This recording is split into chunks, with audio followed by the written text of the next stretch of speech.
नमस्कार दोस्तों, आइए हम देखते हैं कि यूपीएससी के माध्यम से उत्तर प्रदेश में एक और भर्ती लेखपाल इसके मुख्य परीक्षा से संबंधित इसका नोटिफिकेशन आउट हो चुका है।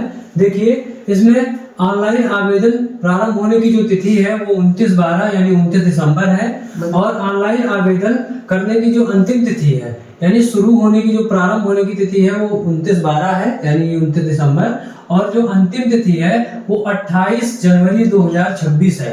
28 जनवरी 2026 है और इसमें शुल्क जो समायोजन और आवेदन में संशोधन कर पाएंगे 4 फरवरी 2026 तक। तो संशोधन से भरते टाइम ही आप अच्छे से ध्यान रखेंगे, संशोधन करने की बहुत आवश्यकता नहीं पड़ेगी, लेकिन मान लीजिए गलती से थोड़ी गलती हो जाए तो उसमें आप 4 फरवरी तक संशोधन कर सकते हैं। देखिए, इसमें जो कुल पद है वो 7,994 टोटल पद हैं और अगर आपने पीटी 2025 की परीक्षा दे रखी है तो आप इसके आवेदन के लिए पात्र हैं, मतलब आप इसमें आवेदन कर सकते हैं। और इसमें जो कुल पद हैं उसको अलग अलग कैटेगरी में उसको बांटा गया है। जैसे देखिए, जनरल के लिए 4165 पद दिए गए हैं, ओबीसी के लिए 1441 पद दिए गए हैं, एससी के लिए 1446, एसटी के लिए 150 और ईडब्ल्यूएस के लिए 792 पद दिए गए हैं। और इसमें केवल 12th मांगा गया है, मतलब अगर आपने 12वीं उत्तीर्ण की हुई है तो आप इसमें आवेदन करने के लिए पात्र हैं। 12वीं के साथ साथ याद रहे कि पेट देना बहुत आवश्यक है। आपने पेट 2025 की परीक्षा दी हो और 12वीं उत्तीर्ण है तो आप इस परीक्षा के लिए आवेदन कर सकते हैं। इसमें आयु सीमा 18 से 40 है, 18 से 40 वर्ष तक। इसमें अगर इसके बीच में आप हैं या 18 से 40 वर्ष हैं तो आप इसके पात्र हैं। हम देखते हैं कि लेखपाल जो कि यूपीएससी माध्यम से आई हुई एक वैकेंसी है और इसमें देखते हैं कि इसका पाठ्यक्रम क्या है, सिलेबस क्या है, क्योंकि किसी भी भर्ती में सिलेबस का ज्ञान हमें अगर हम उसकी तैयारी कर रहे हैं तो हमें सिलेबस का ज्ञान अच्छे से होना चाहिए। एकदम से सिलेबस एकदम कंठस्थ होना चाहिए कि कहां से कितने अंक और कितने प्रश्न पूछे जाएंगे।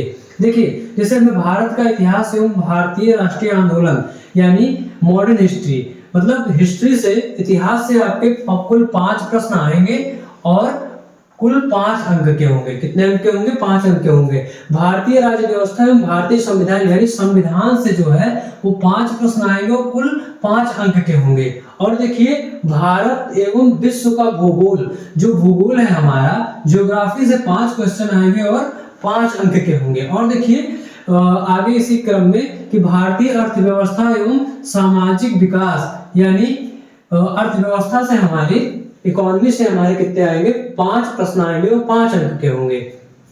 आगे देखिए, ग्राम समाज एवं विकास 5 प्रश्न 5 अंक। जो ग्रामीण विकास है इससे पहले जो परीक्षाएं हुई है लेखपाल की उसमें ग्रामीण विकास का महत्वपूर्ण मतलब स्थान रहा है, लेकिन यहाँ पे ग्रामीण विकास का वेटेज कम कर दिया गया है। मात्र केवल 5 प्रश्न पूछे जाएंगे और 5 अंक के होंगे।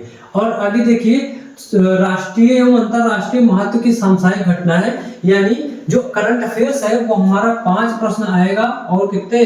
5 अंक के होंगे। और विज्ञान एवं प्रौद्योगिकी, ये भी हम करंट अफेयर्स में ही जोड़ सकते हैं कि विज्ञान और प्रौद्योगिकी में जो नए नए खोज हो रही हैं या नए नए आविष्कार हो रहे हैं वो सब किसमें आएंगे? इसी में आएंगे। विज्ञान और प्रौद्योगिकी में वो 5 क्वेश्चन आएंगे और 5 अंक के होंगे। और आगे देखिए, सबसे ज्यादा वेटेजों में एक ये है कि पर्यावरण, पारिस्थितिकी एवं आपदा प्रबंधन, ये पर्यावरण से संबंधित 10 क्वेश्चन आएंगे और 10 अंक के होंगे। पर्यावरण से संबंधित 10 आएंगे और 10 अंक के होंगे। डीआई, देखिए मैथ में सब गणित में एकदम से हटा दिया गया है, लेकिन डीआई को रखा गया है। डीआई में क्या है कि इसमें आएंगे 10 क्वेश्चन आएंगे और 10 अंक के होंगे। हमें इस पे ध्यान देने की आवश्यकता है और इसे हम आसानी से कर सकते हैं। और देखिए, फिर सामान्य हिंदी, इसको भी कम कर दिया गया है। अब सामान्य हिंदी क्या है? इसके केवल 10 प्रश्न आएंगे और 10 अंकों के होंगे। आगे देखिए, इसके अलावा आजकल सभी परीक्षाओं में कंप्यूटर को एक महत्वपूर्ण सब्जेक्ट के रूप में माना जा रहा है और इसका वेटेज हर सब्जेक्ट में, हर परीक्षाओं में इसको दिया जा रहा है। और देखिए, कंप्यूटर का 15 क्वेश्चन आएगा और 15 अंकों का होगा। और देखिए, यूपीजीके, उत्तर प्रदेश से संबंधित वैकेंसी है तो यूपीजीके के 20 प्रश्न आएंगे और कुल 20 अंक के होंगे। इस प्रकार देखिए कि 20 सबसे ज्यादा हमारा जो इन सिलेबस में सबसे ज्यादा किसी से आ रहे हैं तो वो है यूपीजीके से 20 अंक, कंप्यूटर से 15 अंक, हिंदी से 10 अंक और इसी प्रकार डीआई से हमारा 10 अंक। उसके बाद में ये इतिहास, भूगोल आदि चैप्टरों से हमारे इतने अंक पूछे जाएंगे। कुल 100 मार्क्स के होंगे और कुल 100 क्वेश्चंस में पूछे जाएंगे। 1/4 की निगेटिव मार्किंग होगी, यानी 0.25 की इसमें क्या होगी, निगेटिव मार्किंग होगी।